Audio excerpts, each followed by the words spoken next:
Hey turkey turkeys, welcome back to my channel. Today we're gonna learn how to make greeting cards.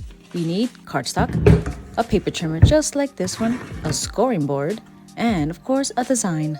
Here's a design I created on Procreate. If you would like an in-depth video how to make greeting card designs, like this video. What I'm pointing to is a bleed line that you had to create manually on Procreate. This will help you to be able to cut out the greeting card.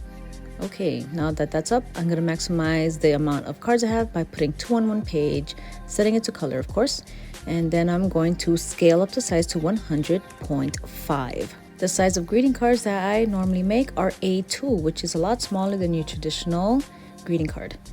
Then of course you have to go into your own printer settings, and based on the heaviness of the paper that you use, you have to change the tray and whatnot. I have a Canon Pixma TS8320, so this paper would have to go on the back tray just like this. And after it prints, now it's time to cut. Apparently I have to remind you guys that if you like this video, you can like, comment, and share with friends. And if you are learning anything from me and would like to see next videos, you can subscribe to my channel and click that notification bell. And as always, all the materials used today are in the description box below.